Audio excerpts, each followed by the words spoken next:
Hello everyone, स्वागत है एक बार फिर से आपके अपने YouTube channel one day exam study platform पे। मैं दीर्घा एक बार फिर से आप सभी का स्वागत करती हूँ। तो दोस्तों, हम सभी लोगों को पता है कि हमारी जो सीटेट की परीक्षा है वो सेकंड फेज़ की ख़त्म हो चुकी है। थर्ड फेज़ की आपकी जल्दी से स्टार्ट होने वाली है। तो उसके लिए हम लोग यहाँ पर क्वेश्चन प्रैक्टिस करेंगे, जो कि आपके कुछ प्रीवियस ईयर के क्वेश्चन पेपर मिलेंगे, जो आपका अभी हाल ही में सीटेट ने अपने सेकंड फेज़ के एग्ज़ाम ख़त्म किए, उससे कुछ क्वेश्चन आपको देखने को मिलेंगे। इससे हमें अंदाज़ा लग पाएगा कि हमारे सीटेट ने किस किस तरह से क्वेश्चन पूछे हैं, और हम लोग उसी बेसिस पे अपनी तैयारी को स्ट्रॉन्ग करते हुए चलेंगे, ताकि हमें आने वाले सीटेट की परीक्षा में बिल्कुल भी निराश नहीं होना पड़े। तो चलिए शुरू करते हैं आज के अपने सेशन को। और जितने भी साथी चैनल पर पहली बार आए हैं, तो सभी लोग क्लास को लाइक कर देंगे, चैनल को सब्सक्राइब करके नोटिफिकेशन बेल को प्रेस कर देंगे, ताकि आने वाली जितनी भी वीडियोज़ होंगी उन सभी का नोटिफिकेशन आपको मिलता रहेगा।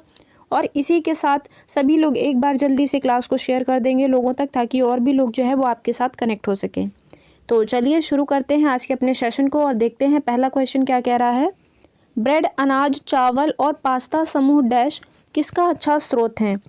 विकल्प क्या दिए गए हैं। Vitamin, calcium, carbohydrate, vitamin C. तो जब बात आती है ब्रेड, चावल, अनाज और इसी के साथ जो पास्ता होते हैं, इनका जो समूह होता है, ये जिसका सबसे अच्छा स्रोत माना गया है वो है कार्बोहाइड्रेट का। अगर हम सही आंसर की बात करते हैं तो आंसर हमारा यहाँ पर सी बनेगा। इसी के साथ कार्बोहाइड्रेट और किस चीज़ में देखने को मिलता है, तो कार्बोहाइड्रेट आपका आलू में भी ज़्यादातर देखने को मिलता है। इसी के साथ बात आती है अगर विटामिन सी के बारे में, तो विटामिन सी से कौन सा रोग होता है, तो इससे जो होने वाला रोग है वो है स्कर्वी। अगर हम बात करते हैं इसके रिसोर्सेज की, तो इसके रिसोर्सेज कौन कौन से हैं, जो कि आपका खट्टे पदार्थ होते हैं, वो सभी विटामिन सी के रिसोर्सेज माने जाते हैं। बढ़ते हैं अब अपने नेक्स्ट क्वेश्चन की तरफ। क्वेश्चन नंबर 2 देखिए यहाँ पर क्या कह रहा है। बेरी बेरी नामक रोग या विषमता निम्न में से किस विटामिन की कमी से होता है। विकल्प दिए गए हैं। Vitamin B2, vitamin B3, vitamin B12, vitamin B1। सभी लोग आंसर करेंगे क्वेश्चन नंबर 2 के लिए।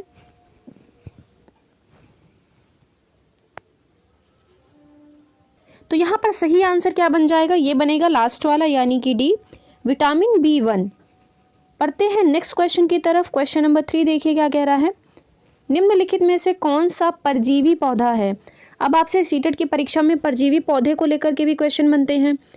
विकल्प यहाँ पर क्या दिए गए हैं। मनी प्लांट, अमरबेल, अंगूर और पीपल।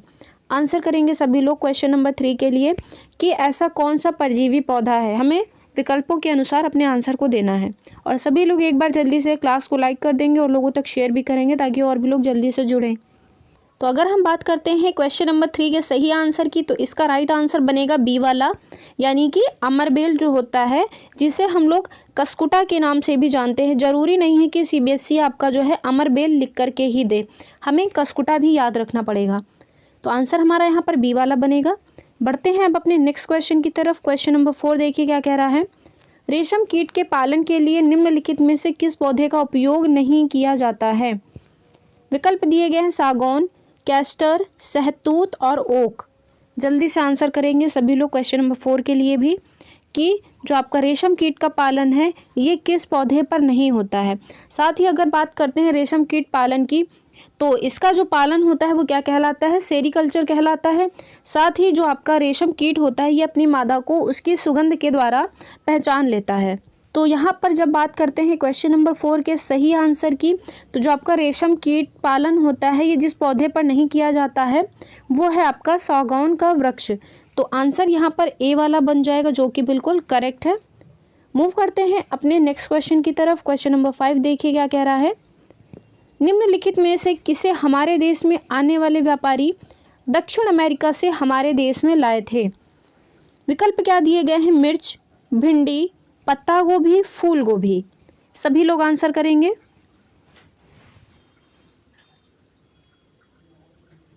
तो बात आती है दक्षिण अमेरिका से हमारे देश में व्यापारी क्या लेकर के आए थे, तो ये लेकर के आए थे मिर्च को। तो आंसर यहाँ पर ए वाला बनेगा। साथ ही और क्या लेकर के आए थे, तो मिर्च के साथ साथ टमाटर भी वहाँ के व्यापारी जो है वो भारत में लेकर के आए थे। बात आती है भिंडी के बारे में, तो भिंडी कहाँ से आई थी, तो भिंडी आई थी अफ्रीका से। कहाँ से आई थी भिंडी, अफ्रीका से आई थी। साथ ही जो आपके पत्ता गोभी और फूल गोभी थे ये सब आपके भारतीय थे। बढ़ते हैं नेक्स्ट क्वेश्चन की तरफ। क्वेश्चन नंबर 6 देखिए क्या कह रहा है। मणिपुर का लोक नृत्य कौन सा है। विकल्प दिए गए हैं। घूमर, कालबेलिया, यक्षगान, रासलीला। आंसर करिएगा सभी लोग।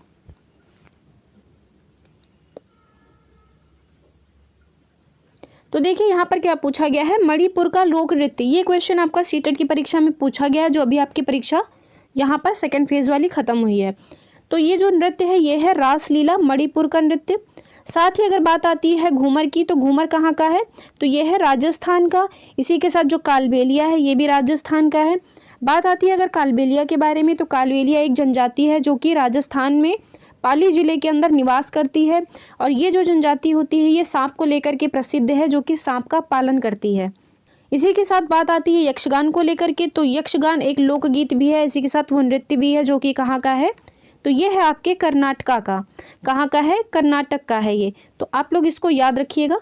पढ़ते हैं अब अपने नेक्स्ट क्वेश्चन की तरफ। क्वेश्चन नंबर 7 देखिए क्या पूछा गया था। कर्क रेखा डैश को छोड़कर निम्नलिखित सभी राज्यों से होकर गुजरती है।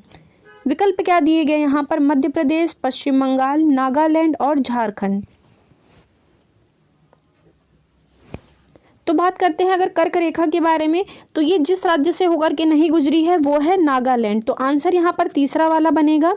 साथ ही आपकी मध्य प्रदेश, पश्चिम बंगाल, झारखंड, त्रिपुरा, मिजोरम, इन सब राज्यों से होकर के जाती है। तो इसकी एक ट्रिक भी है जो कि कहा जाता है मित्र पर गमछा जार। इस तरह से आप लोग जो है याद कर सकते हैं कर्क रेखा के जितने भी राज्य हैं।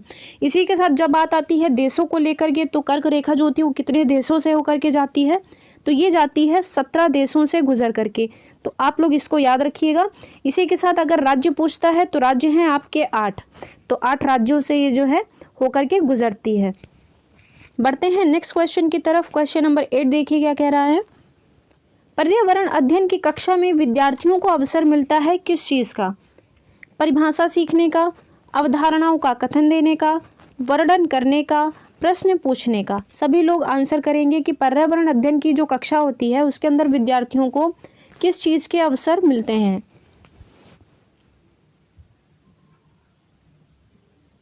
तो यहाँ पर सही आंसर क्या बनेगा, परिभाषा सीखने का बिल्कुल भी नहीं होगा, क्योंकि हम सभी को पता है कि परिभाषा जो होता है वो एक निगेटिव वर्ड होता है, जो कि कभी भी किसी भी सब्जेक्ट के अंदर फॉलो नहीं होता है। चाहे आपका परिभाषा हो, आपका कथन देना हो, वर्णन करना हो, विवरण करना हो, बल देना हो परिभाषाओं पे, तो ये सभी चीज़ें जो हैं वो निगेटिव मानी गई हैं। तो हमें इस पर कभी भी बल नहीं देना है। अवधारणाओं का कथन भी नहीं देना, जैसा कि मैंने आपको बताया।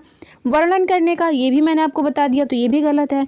बचा गया हमारा प्रश्न पूछने का, तो ये बात बिल्कुल सही कही गई है। चाहे आपके पर्यावरण अध्ययन की क्लास हो या फिर किसी भी सब्जेक्ट की क्लास हो, उसके अंदर बच्चे को ज़्यादा से ज़्यादा अप्रिशिएट करना चाहिए कि बच्चे जो है ज़्यादा से ज़्यादा क्वेश्चन पूछे और उनका जो मानसिक विकास होता है वो कुछ हद तक बढ़ सके। इसलिए बच्चों को ज़्यादा से ज़्यादा प्रश्न पूछने के लिए प्रेरित करना चाहिए, किसी भी सब्जेक्ट को लेकर के या कहीं पर भी हो।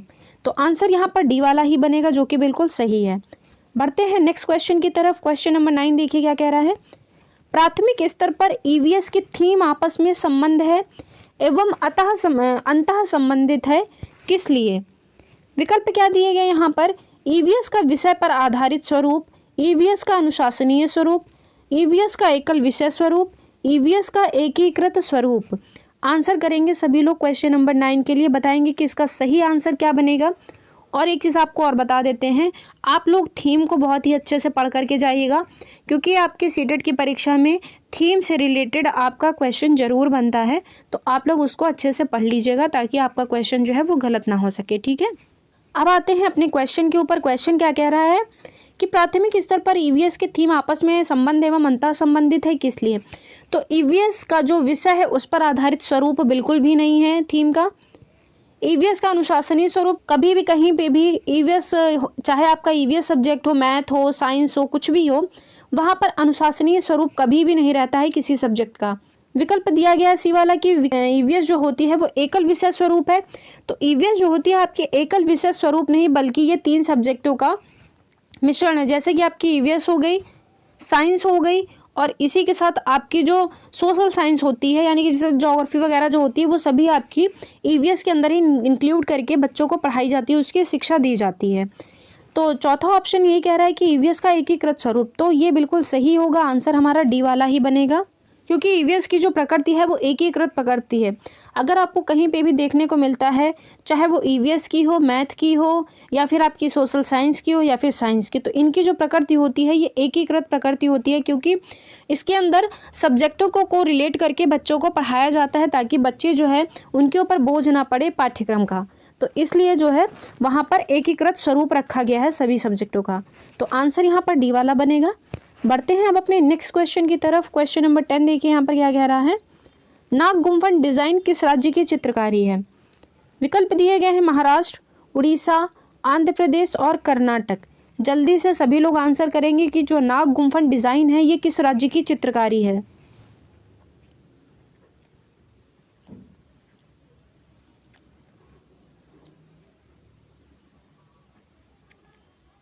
तो अगर हम सही आंसर की बात करते हैं तो इसका महाराष्ट्र बनेगा। जो कि नाग गुम्फन डिज़ाइन है ये महाराष्ट्र की डिज़ाइन है। इसके अंदर क्या होता है, नाग की जैसी संरचनाएं होती हैं जो कि रंगोली में बनाई जाती हैं, या फिर इनके ऊपर जो कपड़े होते हैं उनके ऊपर भी इनका प्रिंट किया जाता है। साथ ही अगर बात आती है महाराष्ट्र के बारे में, तो महाराष्ट्र के बारे में हमें क्या याद रखना है कि यहाँ के लोगों को सहजन के फूलों की सब्जी खाना बहुत पसंद है। किसके फूलों की सब्जी? सहजन के फूलों की सब्जी। और यहीं पर आपकी जो वर्ली पेंटिंग है वो भी काफ़ी फेमस है यहाँ की। तो आप लोग इसको भी याद रखिएगा, क्योंकि इससे भी आपका क्वेश्चन बनता है। अब बात आती है अगर उड़ीसा के बारे में, तो उड़ीसा के बारे में हम लोगों को कल्चर से क्या याद रखना होगा कि उड़ीसा के अंदर एक फेस्टिवल होता है जो कि नुआखाई फेस्टिवल है, वो वहाँ पर मनाया जाता है। इसी के साथ मेदराम जात्रा, धानु जात्रा, रजपर्वा, ये जितने भी हैं ये सभी उड़ीसा के अंदर मनाए जाने वाले फेस्टिवल हैं। बात आती है अगर आंध्र प्रदेश के बारे में, तो आंध्र प्रदेश का जो पोचमपल्ली ज़िला है ये कलमकारी के लिए काफ़ी फेमस है। और यहीं पर आंध्र प्रदेश में ही आपका जो मामिडी तांड्रा है उसको भी बनाया जाता है, जिसकी काफ़ी लंबी प्रोसेस भी चलती है। आप लोग एनसीईआरटी में पढ़ा भी होगा, एक स्टोरी है जो कि मामिडी तांड्रा यानी कि जिसे वहाँ पर आम पापड़ कहा जाता है हम लोगों की आम भाषा में।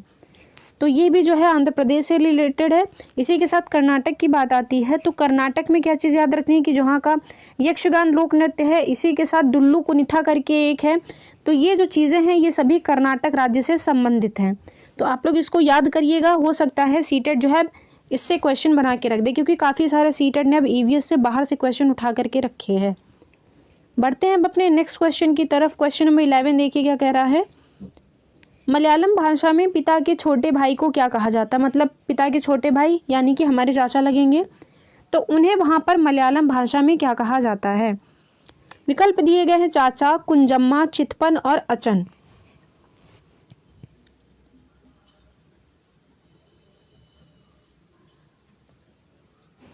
तो यहाँ पर अगर हम बात करते हैं सही आंसर की, तो सही आंसर हो जाएगा सी वाला यानी कि चितपन। और चाची को क्या कहा जाता है? तो चाची को वहाँ पर कुंजम्मा कहा जाता है। क्या कहा जाता है? कुंजम्मा कहा जाता है। इसी के साथ अचन किसको कहते हैं? तो अचन जो है वो पिताजी को कहा जाता है। किसको कहा जाता है? पिताजी को वहाँ पर अचन कहा जाता है। तो आप लोग इसको याद रखिएगा, क्योंकि इससे भी क्वेश्चन बनते हैं। अब थोड़ा सा हमें और भी रिलेशन याद रखने होंगे, इतने तक ही तो हमें लिमिटेड नहीं रहना, हो सकता है बाहर से भी पूछ ले। इसी के साथ बात आती है कि नानी को क्या कहते हैं? तो नानी को वहाँ पर अमूम्मा कहा जाता है। और जब बात आती है मौसी के बारे में, तो मौसी को वहाँ पर क्या कहते हैं?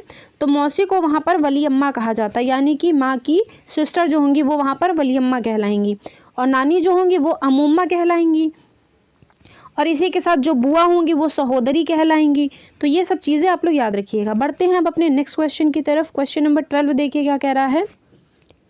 विशेष सभा में लॉटरी पद्धति से तय किया जाता है कि इस परिवार को इस साल खेती की कितनी ज़मीन मिलेगी। आप सभी को पता है ये जो लॉटरी पद्धति होती है ये पूर्वी एरिया में काफ़ी ज़्यादा चलती है। तो यहाँ पर विकल्प क्या दिए गए हैं? झारखंड, मिजोरम, लद्दाख और उड़ीसा। सभी लोग आंसर करेंगे कि लॉटरी पद्धति से कहाँ पर यानी कि किस राज्य में तय किया जाता है कि जो साल भर की खेती होगी और उसकी जो कितनी ज़मीन होगी वो किस परिवार को दी जाएगी। आंसर करेंगे सभी लोग क्वेश्चन नंबर 12 के लिए।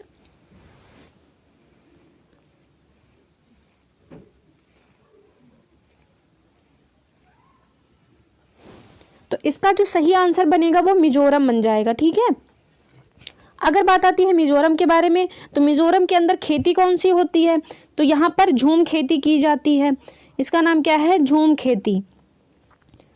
और यहीं पर एक चीज़ और याद रखनी होगी कि मिजोरम का जो नृत्य है वो कौन सा नृत्य है, वो है चिराओ नृत्य, जिससे आपका क्वेश्चन जो है वो सीटेट की परीक्षा में इस बार बना था। बात आती है झारखंड के बारे में, तो झारखंड के जो जंगल होते वहाँ उन्हें क्या कहा जाता है, तो उन्हें वहाँ पर तोरांग कहा जाता है। इससे भी आपका एक क्वेश्चन बना था, झारखंड के जंगल क्या कहलाते हैं, तोरांग कहलाते हैं। अब बात आती है झारखंड के जो स्थानीय लोगों की भाषा है वो क्या होती है, तो वहाँ के लोग जो होते हैं वो अपनी स्थानीय भाषा उनकी क्या कहलाती है, कुडुक कहलाती है। तो आप लोग इस कुडुक भाषा को भी याद रखिएगा, इससे भी क्वेश्चन बना है वहाँ पर। अब बात आती है लद्दाख के बारे में, तो लद्दाख के अंदर हमें क्या याद रखना है कि लद्दाख जो है वहाँ पर बच्चे स्कूल जाने के लिए किसका प्रयोग करते हैं, तो बच्चे वहाँ पर स्कूल जाने के लिए ट्रॉली का प्रयोग करते हैं, जो कि एक तरफ से दूसरी तरफ पुली के सहारे चली जाती है। उड़ीसा के बारे में मैंने आपको आगे बता ही दिया कि उड़ीसा के अंदर एक फेस्टिवल मनाया जाता है जिसका नाम नुआखाई फेस्टिवल है। इसी के साथ वहाँ पर जो मेदरान यात्रा है, धानु यात्रा है, रज पर्वा है, ये सभी वहाँ के फेमस फेस्टिवल हो गए। बढ़ते हैं अब अपने नेक्स्ट क्वेश्चन की तरफ। क्वेश्चन नंबर 13 देखिए, आपसे ये भी पूछा गया था, यीस्ट यानी कि जिसे हम लोग खमीर कहते हैं, किसका उदाहरण है।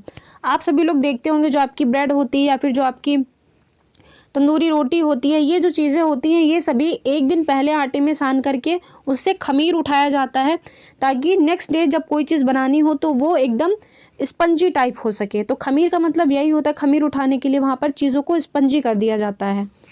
तो वो जो है वो किसका उदाहरण माना गया है, विषाणु का है, कवक का है, जीवाणु का है या फिर शैवाल का है।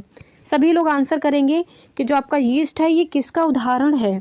इसी के साथ सभी लोग एक बार क्लास को शेयर कर देंगे, साथ ही साथ क्लास को लाइक करके सब्सक्राइब वाले बटन पे क्लिक कर देंगे और नोटिफिकेशन बेल पे भी प्रेस कर देंगे, ताकि आने वाली जितनी भी वीडियोस होंगी उन सभी का नोटिफिकेशन आपको मिलता रहेगा। तो यहाँ पर जो यीस्ट है ये किसका उदाहरण है, ये है कवक का उदाहरण।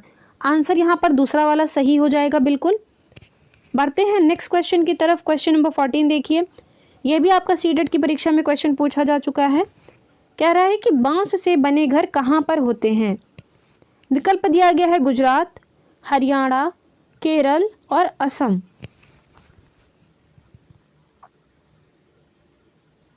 तो बांस से बने घर कहाँ पर होते हैं, ये होते हैं असम राज्य में। तो आंसर कौन सा बनेगा, फोर्थ वाला बनेगा। साथ ही साथ बांस से बने पुल कहाँ होते हैं, तो पुल भी जो हैं आपके ये भी असम राज्य में ही, बच्चे स्कूल जाने के लिए बांस से बने पुल का प्रयोग करते हैं वहाँ पर, ऐसा कहा गया है। आपने एनसीईआरटी में पढ़ भी रखा होगा। और असम के अंदर क्या चीज़ याद रखनी है कि असम के अंदर फेस्टिवल मनाया जाता है जिसका नाम बिहू फेस्टिवल है। बिहू के साथ वहाँ पर 3 तरह का फेस्टिवल बिहू होता है, जो कि कटी बिहू, भोगली बिहू, रंगोली बिहू, ये तीनों बिहू असम के अंदर ही सेलिब्रेट किए जाते हैं। और क्या चीज़ याद रखनी है असम के बारे में, असम का एक शास्त्रीय नृत्य भी है जो कि सत्रिया है। तो ये चीज़ें जो है आपको असम के बारे में याद रखनी होंगी। साथ ही बात आती है केरल के बारे में, तो केरल के अंदर एक वल्लम नाव का प्रयोग होता है जो कि यातायात के साधन के रूप में प्रयोग करते हैं। इसी के साथ केरल के अंदर टैपियोका खाया जाता है, जो कि एक प्रकार की जड़ और फल दोनों में ही वो यूज़ की जाती है। बात आती है हरियाणा के बारे में, तो हरियाणा के अंदर क्या चीज़ याद रखनी है कि वहाँ पर बाजरे से बनी खीर बहुत ही फेमस है। क्या चीज़ फेमस है, बाजरे की जो खीर होती है वो बहुत ही प्रसिद्ध है वहाँ की।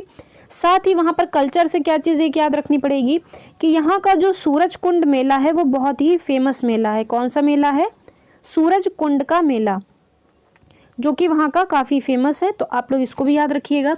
साथ ही बात आती है गुजरात के बारे में, तो गुजरात के अंदर एक फेमस नृत्य होता है जिसका नाम क्या है, गरबा है।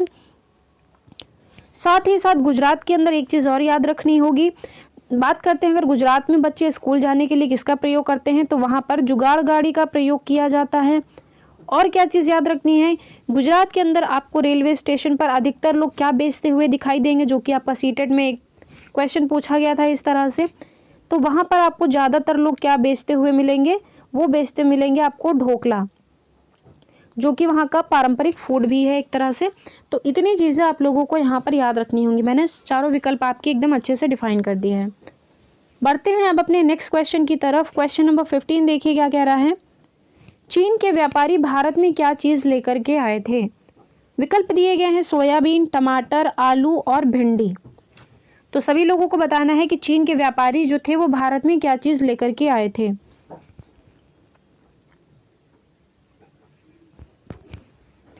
इसका सही आंसर क्या हो जाएगा? तो इसका सही आंसर बनेगा सोयाबीन, यानी कि जो चीन के व्यापारी थे वो भारत में सोयाबीन को लेकर के आए थे। बात आती है अगर टमाटर की, टमाटर के साथ मिर्च की, तो ये दोनों कहाँ से आए थे? ये दोनों आए थे दक्षिण अमेरिका से। कहाँ से आए थे? दक्षिण अमेरिका से ये दोनों चीज़ें आई थी आपकी। बात आती है आलू, तो आपका भारत का ही है। इसी के साथ बात आती है भिंडी के बारे में, तो भिंडी कहाँ की? भिंडी है अफ्रीका की, जैसा कि हम लोगों ने पढ़ भी रखा है एनसीईआरटी में।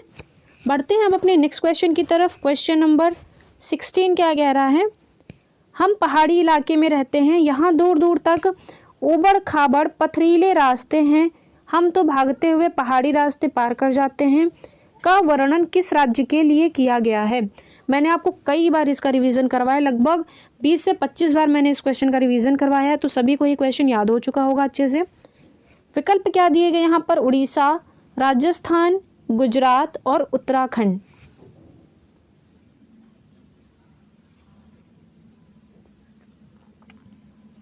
तो यहाँ पर आंसर क्या बनेगा हमारा? ये बन जाएगा डी वाला, यानी कि उत्तराखंड। वहाँ पर बच्चे पथरीले रास्तों से होकर के अपने स्कूल को पहुँचते हैं। आंसर हमारा डी बनेगा। बात करते हैं अगर हम राजस्थान के बारे में, तो राजस्थान में बच्चे स्कूल जाने के लिए किसका प्रयोग करते हैं? तो वहाँ पर ऊंट गाड़ी का प्रयोग किया जाता है। किसका प्रयोग करते हैं? ऊंट गाड़ी का प्रयोग करते हैं। बढ़ते हैं अब अपने नेक्स्ट क्वेश्चन की तरफ। क्वेश्चन नंबर 17 देखिए क्या कह रहा है? बिल्ली कितने घंटे सोती है? विकल्प दिए गए हैं 2 घंटे, 12 घंटे, 4 घंटे और 17 घंटे। सभी लोग आंसर करेंगे कि बिल्ली जो होती है वो कितने घंटे सोती है। आपका जानवरों के सोने से रिलेटेड भी कई बार क्वेश्चन पूछता है, तो हम सभी इसे भी पढ़ना पड़ेगा। इसी के साथ जितने भी नए साथी आए हैं सभी लोग एक बार चैनल को सब्सक्राइब करके नोटिफिकेशन बेल को प्रेस कर देंगे, ताकि आने वाली जितनी भी वीडियोज़ होंगी उनका नोटिफिकेशन आपको टाइम टू टाइम मिलता रहेगा। तो यहाँ पर बात करते हैं बिल्ली कितने घंटे सोती है, तो ये सोती है 12 घंटे। आंसर तो हमारा बी वाला बनेगा। बात आती है 17 घंटे कौन सोता है, तो हम सभी लोगों को पता है 17 घंटे वाला सोने वाला जानवर कौन सा है, तो ये है आपका स्लॉथ। इससे भी आपका कई बार क्वेश्चन बना है स्लॉथ से लेकर के। बहुत ही आलसी जानवर होता है जो कि 17 घंटे सोता रहता है, बाकी के टाइम में ये अपना जीवन व्यतीत करता है खा पी करके। बढ़ते हैं अब अपने नेक्स्ट क्वेश्चन की तरफ। क्वेश्चन नंबर 18 देखिए क्या कह रहा है? बाघ के संदर्भ में असत्य कथन पहचानिए। विकल्प क्या दिए गए हैं? बाघ के शरीर पर पीली या काली धारियां पाई जाती हैं, बाघ की जीभ कटीली होती है, टाइगर स्टेट मध्य प्रदेश और हिमाचल प्रदेश को कहा जाता है, भारत में टाइगर प्रोजेक्ट की शुरुआत 1973 में हुई थी। सभी लोग आंसर करेंगे क्वेश्चन नंबर 18 के लिए कि बाघ के संदर्भ में कौन सा कथन गलत है।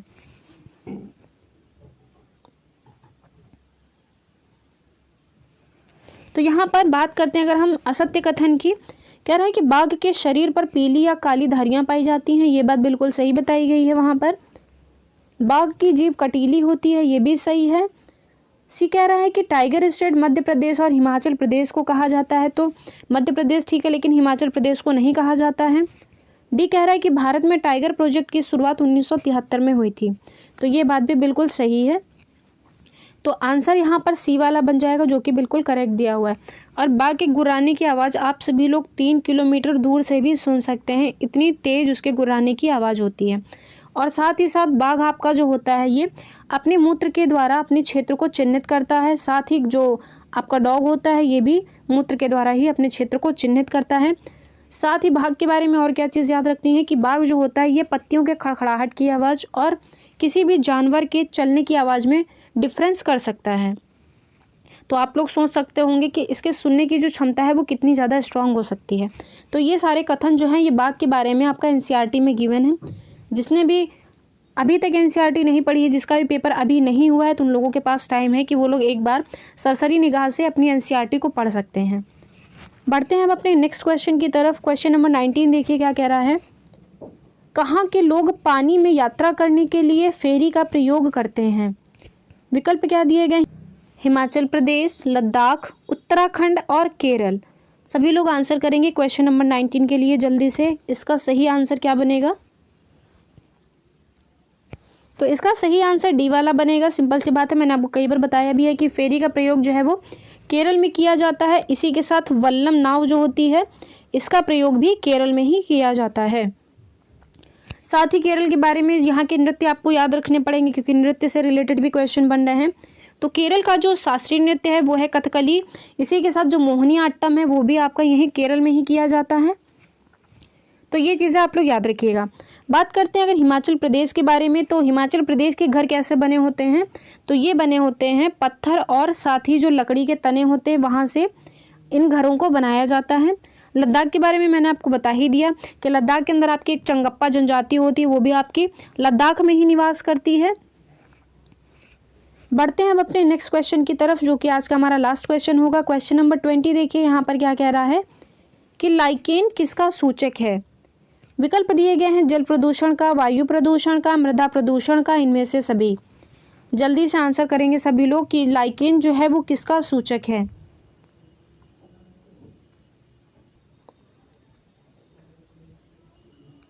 तो यहाँ पर जो सही आंसर बनेगा वो बी वाला बन जाएगा, यानी कि वायु प्रदूषण का। देखिए जब आपके एटमॉस्फेयर में सबसे ज़्यादा वायु प्रदूषण हो जाता है तो आपके जो लाइकेन होते हैं ये मुरझा जाते हैं। तो इससे पता चल जाता है कि वायु में सबसे ज़्यादा प्रदूषण फैल चुका है, जबकि लाइकेन जो होते हैं वो आपके धीरे धीरे मुरझाना शुरू कर देते हैं। तो यहाँ पर आंसर हमारा बी वाला बनेगा। तो चलिए आज की क्लास को हम यहीं तक रखते हैं। कैसी लगी आप सभी लोगों को ये क्लास, आप सभी लोग कमेंट बॉक्स में कमेंट करके ज़रूर बताइएगा। इसी के साथ अगर मेरे से किसी क्वेश्चन में कोई मिस्टेक होती है तो आप सभी लोग उसको भी कमेंट बॉक्स में कमेंट कर सकते हैं। साथ ही जो साथी चैनल पे पहली बार आए हैं तो प्लीज़ सभी लोग क्लास को लाइक करके, इसी के साथ चैनल को सब्सक्राइब करके नोटिफिकेशन वाले बेल को प्रेस कर देंगे, ताकि आने वाली जितनी भी वीडियोज़ होंगी उन सभी का नोटिफिकेशन भी आपको मिलता रहेगा। तो चलिए आज की क्लास को हम यहीं तक रखते हैं। धन्यवाद।